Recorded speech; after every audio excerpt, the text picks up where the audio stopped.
హేమాడ్ పంత్ చెప్తారు, సాయి కథల్లో ఆత్మానంద రసం ఉంటుందట.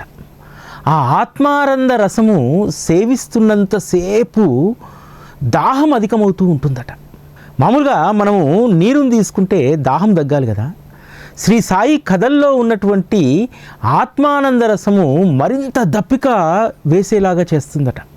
ఎందుకంటే ఒక కథ అయిపోగానే మరొక కథ వినాలనేటువంటి ఆత్మానంద దాహం మనకు పెరుగుతుంది. అందుకనే బాబా తన భక్తుల్ని ఎప్పుడూ కూడా ఆత్మానందంలో ఉంచుతారు. ఈ ఆత్మానందం ఎలా కలుగుతుంది? ఎవరైతే సాయి కథల్లో మునిగి తేలుతూ ఉంటారో వారి గొంతులో ఆత్మానంద రసం, ఆ జలం ఊరి అది మనస్సులోకి వెళ్తుంది. ఆ తర్వాత శరీరం అంతా కూడా ఆత్మానందాన్ని అనుభవిస్తుంది. ఇటువంటి ఆత్మానందం కేవలం సాయిని ఆశ్రయించినటువంటి వాళ్ళకు మాత్రమే దక్కుతుంది.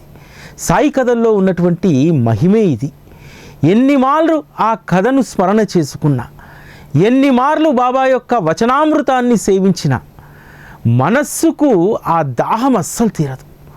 ఎప్పుడైతే మనస్సు కథాశ్రవణం వైపు మరలుతుందో, కథాశ్రవణం లేకపోతే ఒక్క క్షణమైనా ఉండలేకపోతుందో, అటువంటి వారి యొక్క జీవితము సుఖశాంతులతో వెల్లివిరుస్తున్నట్టు.